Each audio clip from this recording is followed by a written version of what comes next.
It's the Brian Lehrer Show on WNYC. Good morning again, everyone. Now we continue with our WNYC Centennial Series, 100 Years of 100 Things. Thing number 3, as the Republican Convention begins today, 100 Years of the American Right, from 1924 to Project 2025. In 1924, exactly 100 years ago, Republican President Calvin Coolidge, who would win that year's election and serve 4 more years, spoke at the White House against the idea of taxation. The expenses of the government reach everybody. Taxes take from everyone a part of his earnings and force everyone to work for a certain part of his time for the government.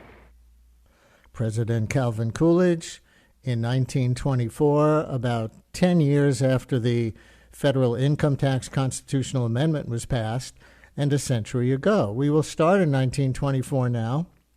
We will play more archival audio clips as we move in time toward the present, take some oral history calls from some of you, and talk to our guest, who is perfect for this centennial topic, Matthew Continetti, Director of Domestic Policy Studies at the American Enterprise Institute, generally considered a center-right think tank, and author of books including one, as if it was written for this segment, called The Right, the 100-Year History of the War for American Conservatism. Matthew was last on the show and the book came out in 2022 and back today in this context. Matthew, thank you for your time today with everything going on. Welcome back to WNYC. Hello, Brian. Thanks for having me. It's good to be here. And before we talk about 100 years of history and where conservatism might be going in the next 100 years, I want to acknowledge again that there was an assassination attempt against a presidential candidate yesterday or Saturday in which a bystander was killed and 2 others critically injured. And so even as we talk about other things as well on the show today, it can't just be business as usual, especially when we talk political things like this, as everyone with a microphone has to speak out against political violence, certainly against political assassination, which is an attack on democracy, and also say out loud our sympathy to the family of the man who was killed trying to protect his family and our hope for the recovery of the 2 who were wounded. So, Matthew, we'll get to our history segment with you in a minute, but what's most on your mind to say about the shooting? Well, we are living history. I mean, this will be remembered for some time. A few thoughts on the attempted assassination.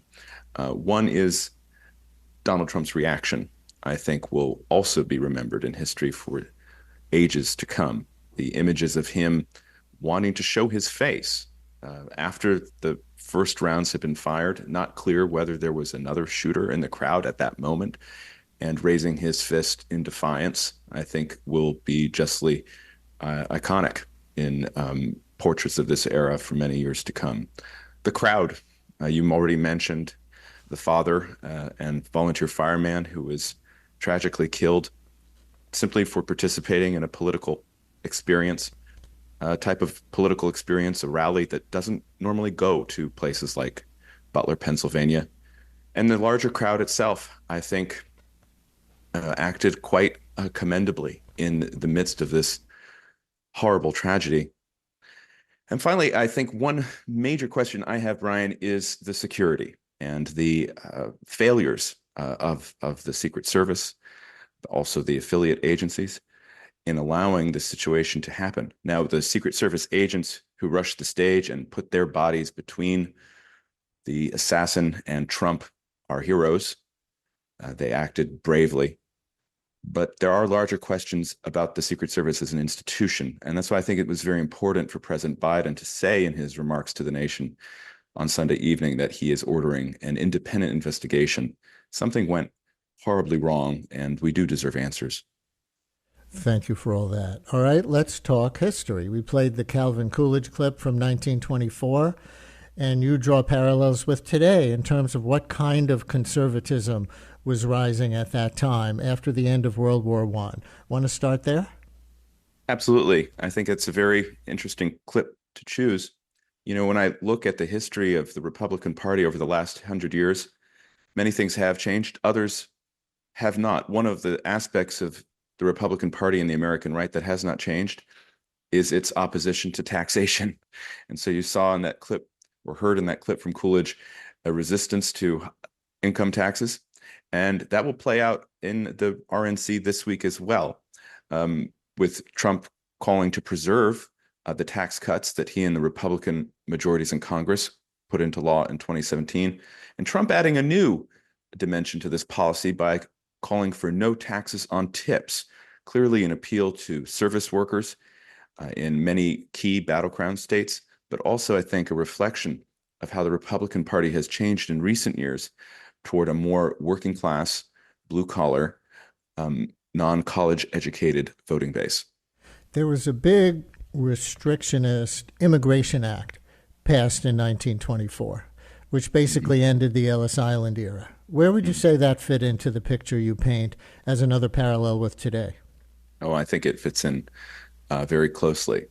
The Republican Party has become deeply critical of illegal immigration, especially as what's been happening on the southern border over the course of the Biden administration. But you can also detect now within the Republican Party a growing opposition to legal immigration to the United States. And that, of course, is a parallel with the GOP of the 1920s. I do think that if Trump is elected in November, you will see reductions in all categories of immigration.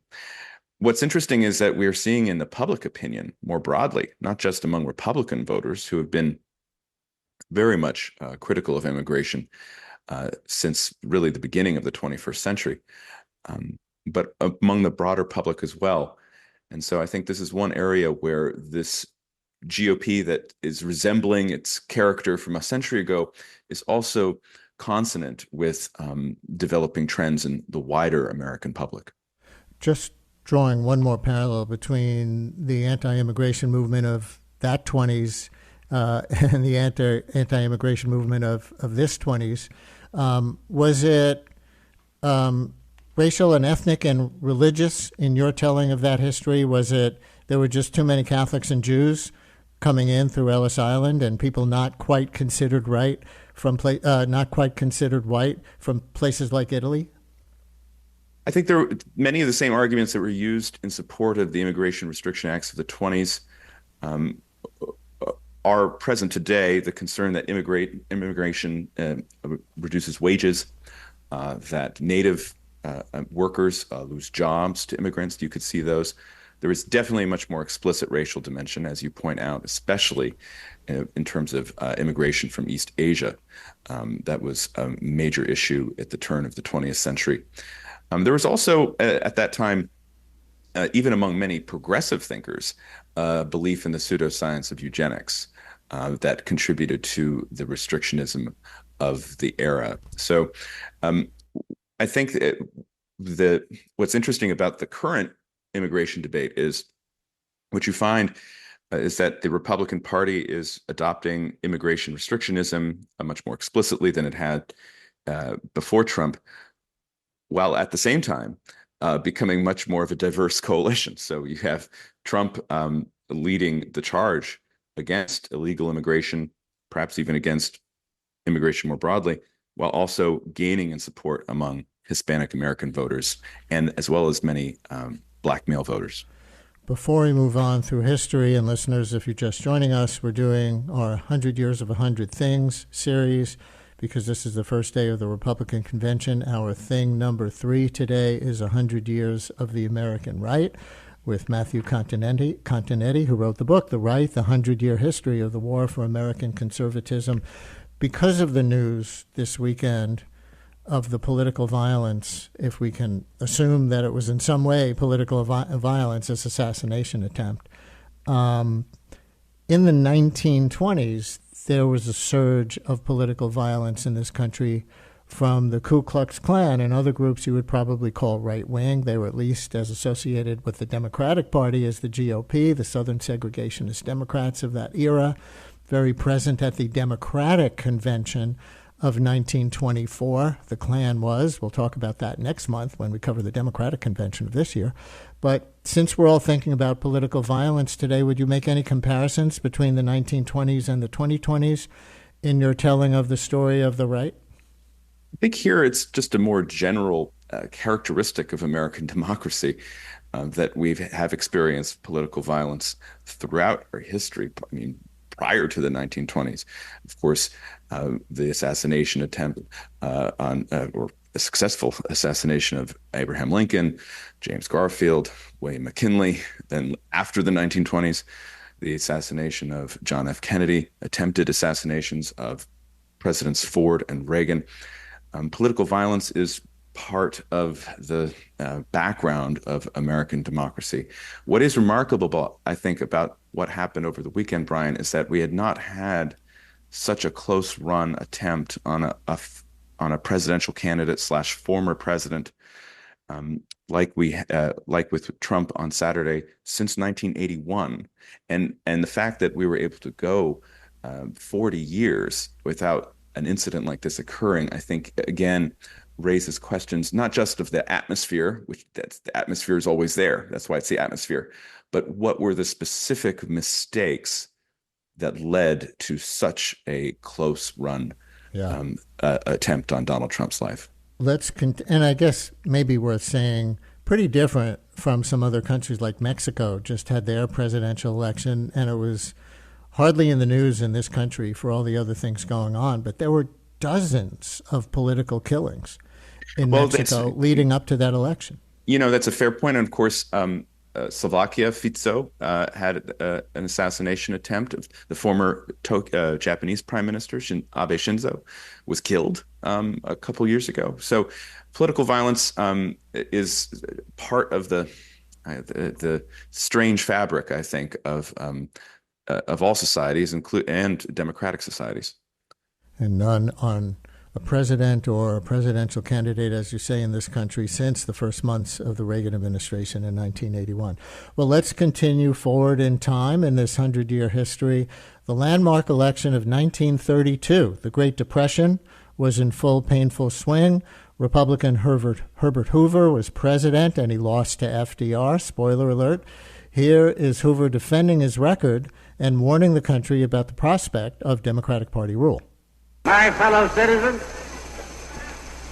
from the congressional elections in 1930 down to the present moment, the strategy of the Democratic Party has been an effort to implant in the unthinking mind, through deliberate misrepresentation, the colossal falsehood that the Republican Party is responsible for this worldwide catastrophe. A circular placed in my hand since coming to this state, issued by the Democratic National Committee, says this depression was man-made. I agree with that. But they say the man who made it was myself personally.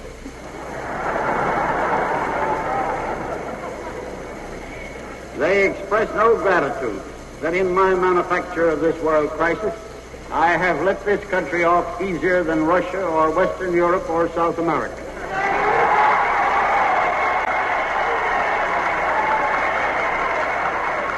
Herbert Hoover in 1932. Matthew, you wrote in your book that after FDR framed government as the ally of the downtrodden in competition with wealthy private interests, the Republican argument that what was good for business was good for America has rarely won the day. So reflect on Herbert Hoover 1932 if you want, or the question, how did the Depression or how did FDR's popularity during it change American conservatism? Well, 1932 was a signal election in so many ways.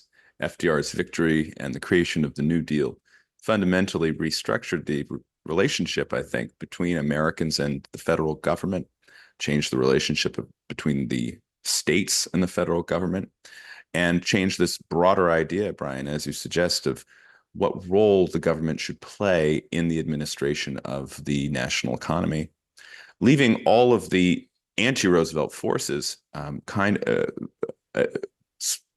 positioned on the right of the political spectrum. Hoover is an interesting subject here because during his administration, he was known as something as a progressive Republican. But as FDR came closer to winning in 1932 and Hoover's position crumbled, he began to really adopt the language, what would be the language of the conservative right in the United States, really up until the present day, in its attitudes toward bureaucracy and its attitudes toward regulation, taxation. The FDR changed so many things. One thing he did change was the American right, and he also really moved it to the margins of American politics for many, many years after his first presidential victory. Now, listeners, if you consider yourself a conservative, we want your oral history contribution to this 100-year history segment. What does that mean to you today? Has it changed over time for you? If you consider yourself a conservative, is your conservatism different from your parents' or your grandparents' conservatism, if they also would have called themselves that? 212-433-WNYC, 212-433-9692. If you consider yourself a conservative or you want to reflect on how yours might be different from your parents' or grandparents' versions, as we talk about this in a 100-year context. 212-433-WNYC, 212-433-9692 with Matthew Continetti. Before we leave Herbert Hoover, that Hoover-style idea persists. Know that what's good for business is good for America. I mean, this is actually one of my biggest questions about today's populist right and also Trump's place in it. Its language is against the corporate elite, but Republicans in Congress and Trump when he was in office have done basically everything the U.S. Chamber of Commerce and other business interests wanted. The big things: lower taxes, less regulation, keep the current barriers to unionization, anti-minimum wage, easier to discriminate based on religion. I could go on. They mostly might as well be Reagan. Or do you disagree? You know this so much better than I do. What am I missing?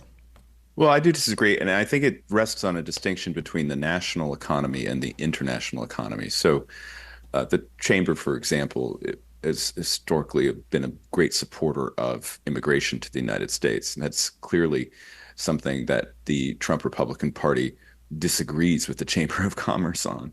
I think that the question of trade has become very important with today's Trump Republican Party. That's the big exception, right? Right. I also think institutions like the Chamber have been very much in support of entitlement reform in order to address our large deficits and debt. You look at the current Republican platform, and there's no mention of debt. And the only mention of deficit is in relation to the trade deficit. And then I think you're right to say, again, when it comes to small business, when it comes to entrepreneurialism, the Republican Party had been very consistent over this 100-year period. But increasingly, you see a more oppositional and antagonistic attitude towards sectors of the economy. Think the social media companies. Think, of course, Ron DeSantis's war with the Walt Disney Corporation. So there is a different change in attitude toward corporations, typically those corporations that have global footprints and whose executives or boardrooms support socially progressive policies. When you mentioned Disney, so much of what I read, well, we did a segment on the labor policies in the Project 2025 policy blueprint that the Heritage Foundation is hoping Trump will follow. And the main thing they seem to care about is using government to fight against diversity programs. Don't have counting by race anymore to measure disparate impact, take away anti-discrimination protection based on sexual orientation and other sexual-related categories, which makes it seem more of a white, straight, cisgender male culture war movement than necessarily a business-oriented movement. Tell me if you think I'm wrong. Well, I think you have to look at it as a multifaceted movement. I would say that it's not just straight white males, that we can see that in the polling. The Republican Party is becoming much more ethnically, racially diverse, and it's becoming more masculine. I think that's true, mainly because many young men of color are now much more open to supporting Republicans and specifically Donald Trump than they have been in the 10 years since Donald Trump has been a part of our lives, of our political lives. I will say the opposition to affirmative action, to quotas, now the opposition to diversity, equity, inclusion, this kind of has been a piece of the conservative movement in the Republican Party really since the Bakke decision that authorized affirmative action in 1973. And there, it's an interesting move because the right, from having had a checkered past on racial questions, really adopted, beginning in the 70s, the language of integration, but the language of meritocracy, kind of the language of colorblindness. And that is a through line, certainly for the last 50 years on the American right. Foreign policy, which the right has had a changing relationship to over time, one of the main themes of your book. Just as Hoover lost to FDR in 1932, which was more about domestic economics, Wendell Willkie lost to FDR in 1940. Here's Willkie in that year. Of course, that was before Pearl Harbor, but with the war in Europe already raging. Why did Hitler strike France? Why did Hitler strike England? Why? Because they were weak economically. They had a Blum government and a Chamberlain government. You elect me President of the United States, and we'll build a domestic economy here so strong that no dictator ever shall seek to strike. And let me say in conclusion,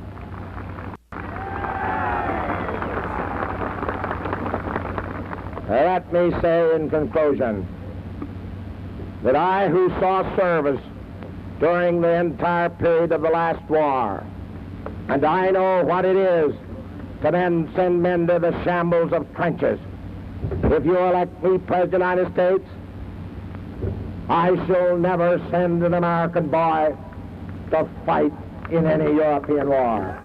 So the Republican nominee in 1940 vowing never to send Americans to fight in World War II. And before you comment on Wendell Willkie from then, I'll note that he sounded so different from the Republican nominee in our next clip, Barry Goldwater, in 1964. This is from his acceptance speech at the Republican convention of 64. Of course, the Cold War is going on by then, but criticizing the Democratic presidents Kennedy and Johnson for being too weak in the area of waging war. I would remind you that extremism in the defense of liberty is no vice.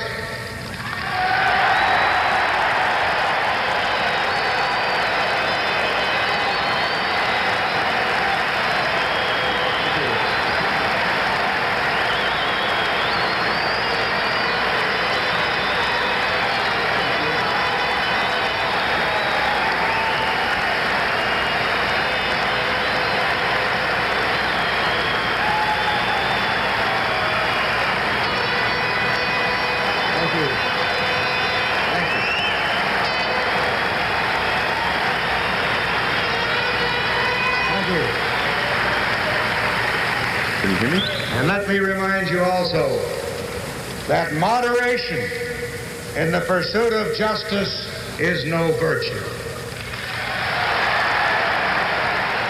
So that's the most famous Goldwater clip from 1964. My error, though, that was not the one I meant to play. I meant to play one where he was tearing down Kennedy and Johnson for not fighting hard enough overseas. And he was saying to people, make no mistake, we are at war in Vietnam. And that was in 1964. And he wanted the U.S. to fight harder in Vietnam. Obviously, Lyndon Johnson would win that election and eventually become so unpopular because he did fight in Vietnam. But how would you put those Wendell Willkie and Barry Goldwater thoughts into context? Well, I think it's an important contrast, and I think it's a useful contrast as well because it explains the changes on the right and in the Republican Party between December 6th, 1941, and 1964 with Barry Goldwater's nomination to the presidency. And the real change was in the right's outlook toward the world abroad. Prior to Pearl Harbor, the right sounded a lot like many Trump Republicans do today in their skepticism of foreign intervention, outright opposition to assisting allies like Ukraine, for example, the hostility toward international institutions or multilateral institutions like the United Nations, of course, hadn't been created yet, but they had, prior to World War II, the League of Nations, which the Republican right very much opposed. The difference was coming out of World War II, America faced a new threat, the threat of global communism, the threat of a really powerful Soviet Union that was now beginning to dominate Eastern Europe, and whose allies in the Chinese Communist Party were on their way to win the civil war in China by 1949. And the right shifted. It dropped a lot of its opposition to intervention. It dropped its negative view of alliances, and it became more willing to form partnerships and alliances with other countries in order to not only contain communism, which is what many Democrats wanted to do, like Harry Truman and later Lyndon Johnson, but actually roll it back and defeat it. So this was a major transformation of the right that happened in the middle of the 20th century, really because the unique nature of communism. And now I think in the decades since the end of the Cold War, and in particular the decade since the rise of Trump, we see the right going back to its pre-World War II view of world affairs and of American involvement overseas. Before we take a few phone calls from listeners who identify themselves as conservatives and want to define their conservatism, let me play at least one more clip. You write about William F. Buckley as a giant intellectual influence on the right in his years of writing and speaking, and being the founder of the conservative magazine National Review. Here's Buckley in, of all things, a pop culture context people might not expect. William F. Buckley with Johnny Carson on The Tonight Show in 1990, promoting a spy novel he had written. It's a little bit intriguing nowadays in the spy literature to bring out a book in which the American spies are actually to be distinguished from their guys, right, in the sense that not that we do different things, but that we are serving a better cause.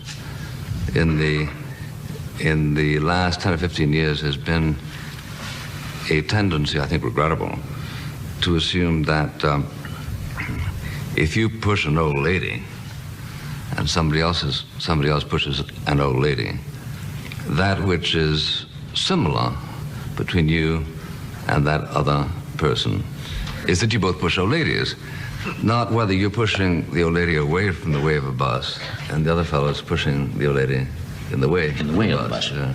And so I attempt in this novel, without surrendering the ambiguities, to make that distinction, that we're fighting on the right side, which has been, as you know, a terribly unfashionable thing to say. So that will quite do for the Barry Goldwater clip that I meant to play. William F. Buckley on The Tonight Show with Johnny Carson in 1990. Do you want to talk about Buckley or that clip? Sure. I mean, there's so much to say about Buckley, a recent major documentary on PBS about his life. I think what we see from that clip, Brian, is, again, the emphasis on foreign policy, the emphasis on defeat of the Soviet Union and communism. And this was the major cause of Buckley's life.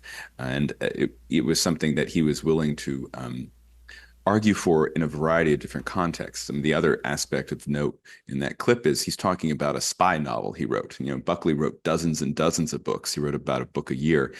And he was unique among conservative figures that he married a kind of intellectualism that you could kind of sense in the way he was talking.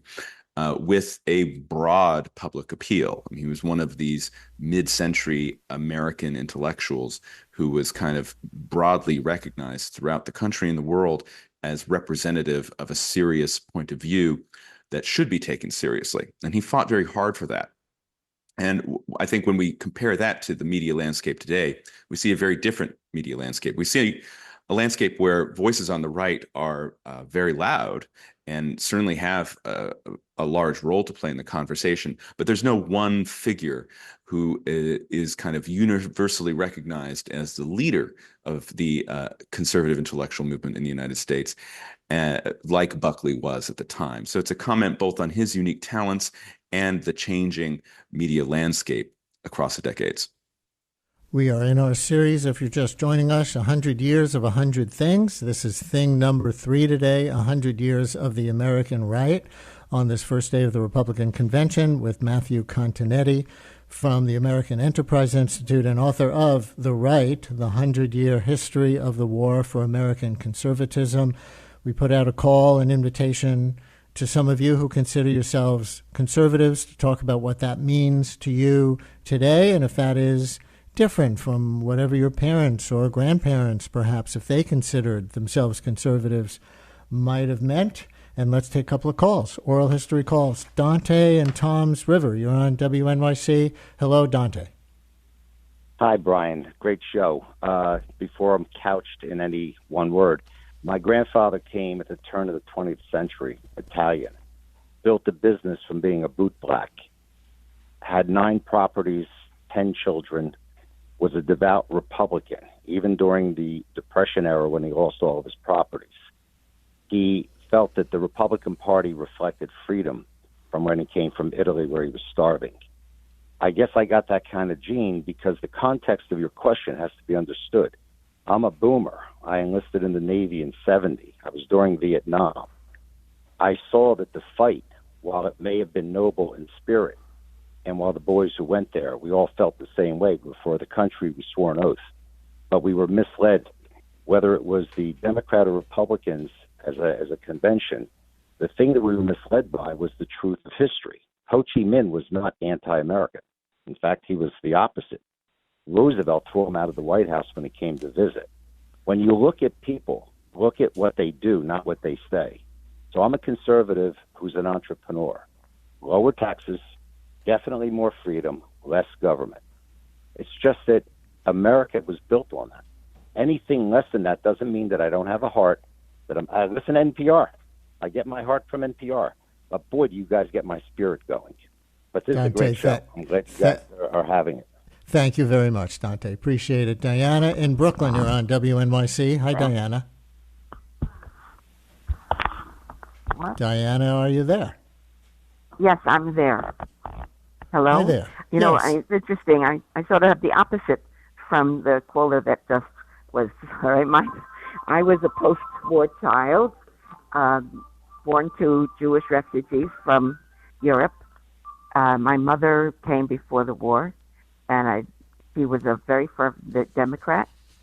I remember my mother crying when Adlai Stevenson lost in 1952. And they were firmly liberal, left, I guess, sort of lefty, but not to extreme left, just liberal. And as the years go by, and as I see what's happening, and the so-called progressive movement has become totally, I don't know, to me they're turning the world upside down, destroying marital relations, destroying the regular old-fashioned values of family and of abortion and euthanasia and things that were, I remember Dr. Kevorkian being called Dr. Death, and now, there are states where you can just go in and assisted suicide is acceptable. And I just told my mother, she said, how come you're not liberal? And she said, Ma, I'm liberal. They've left us. They've left us. This is not liberalism. Today I'm conservative. Because as you see it, liberalism has left you. Diana, thank you very much. I know we're going to lose you in a couple of minutes, Matthew. There's more we could do. But I do want to get your take on the Project 2025 report from the Heritage Foundation, written to inform a second Trump administration. Do you have a basic take on where it fits into the 100-year war for American conservatism?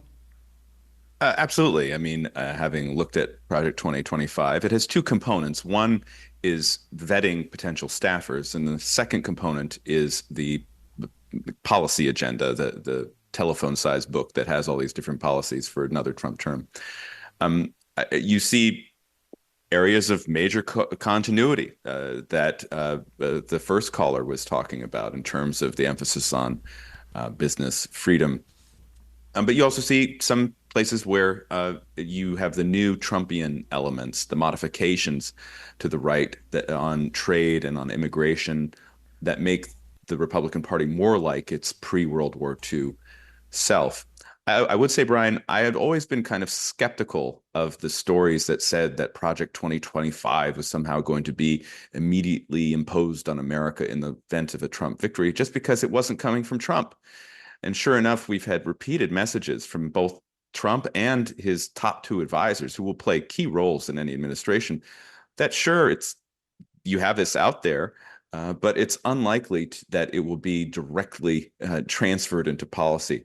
So I do think it's been appropriated as a political vehicle in order to remind voters, independent voters, that a Trump term might not be exactly how they remember the first one or what they think might happen in a second one. But I don't think this political appeal is working. Let me ask you one follow-up question on that in sort of political philosophy terms. Because you're right, Trump hasn't explicitly embraced Project 2025, though it was written by many people who worked for him. But you work at another, if you accept the label, conservative think tank, AEI, more seen as a center-right think tank than the Heritage Foundation, which produced Project 2025. So is there any contrast between your two think tanks that you would make that exemplify the theme of your book, the war for American conservatism among conservatives over the last 100 years? Well, I do think that many of the scholars at the American Enterprise Institute, and we don't have an institutional voice like the Heritage Foundation, where we believe in intellectual freedom for all of our scholars. But I would say the view among the scholars at AEI is predominantly that America needs to retain its leadership role in the world, that a strong America means not only that we have robust defenses, conventional and strategic forces, but we are also active with our alliances like NATO, that we build new partnerships and address the longstanding partnerships like with Japan, Korea, and elsewhere, and that we are open to America continuing to lead in the world and, if necessary, intervene in the world. And I do think there's a slight change in tone from Heritage toward what is now the ascendant view in the Republican Party, that America needs to look inward. America needs to be more restrained abroad. America needs to re-examine some of these post-World War II alliance systems and structures. So that is one difference, but this is a competition of ideas, and that competition will continue to play out in a second Trump administration. I don't think it will just be yes or no, up or down, one way or the highway. What we know from Trump's first administration was the arguments were very vocal on both sides, and Trump actually kind of went from position to position, depending on the circumstances and depending on what he felt would be the most productive use of America for him and for the world at any given time. And that's our episode for today in our WNYC Centennial Series, 100 Years of 100 Things. This was Thing 3 for Day 1 of the Republican Convention, 100 Years of the American Right, with Matthew Continetti, author of the book, The Right, The 100-Year History of the War for American Conservatism. We'll continue with Thing 4 on Wednesday, and it's still being Republican Convention week. We'll do 100 years of Republican Convention speeches. Matthew, thank you for today. We really appreciate it. Thanks for having me, Brian.